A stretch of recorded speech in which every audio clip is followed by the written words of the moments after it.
baby mun zo fa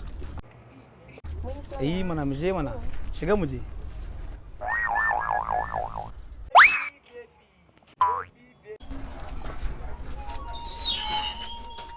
ka duba ka gani gaye ba aure sai dai ya dauko kartiya tafgege yarinya ya shiga da ta gidan mutane subhanallah Allah ka shirya mana wannan lamari duniya ta zo karshe subhanallah wannan rayuwa ya zubillah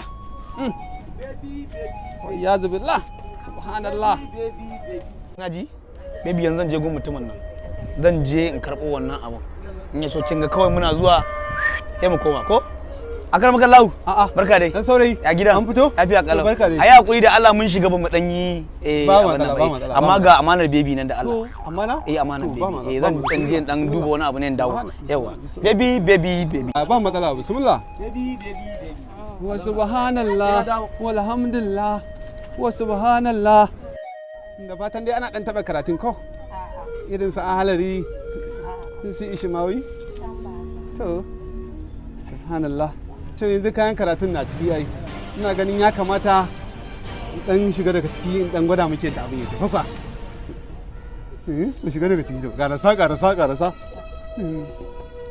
karasa ciki bari dan lalle ka an gani saboda munafikai in san karatun ma za a biya mutum sai an sa ido shiga ciki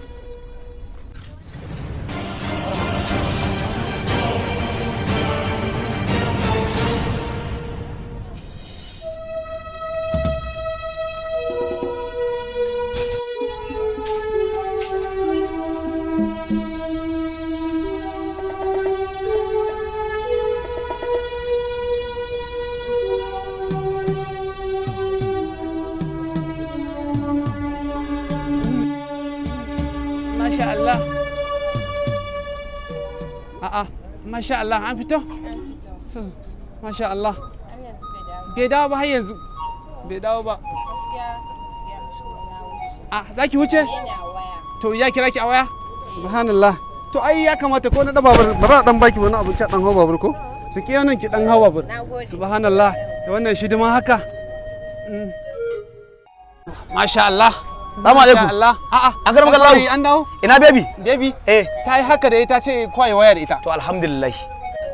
Wannan yarinya ta so ta jefa ni a masifa. A masifa? A masifa.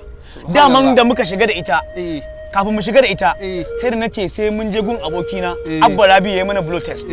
To ka gani da muka shiga kuma na kiyarda da ita. Sai da na je na karbo wannan ba na ce maka ga amana ba? Ba na maka amana ba? Ba na maka amana ba? To ka me aka rubuta anan? Na ga hezze. IB ba? Kana nufin me? HIV. Kanjamau? Ita ce da ita. Allah ya kiyaye ni. Allah ya kiyaye. Na ci alama. Ka ci alama? Na ci alama. Ka ci amana ko ka ci anama? Na ci amana duka na ci. Duka biyu? Duka biyu? Subhanallah.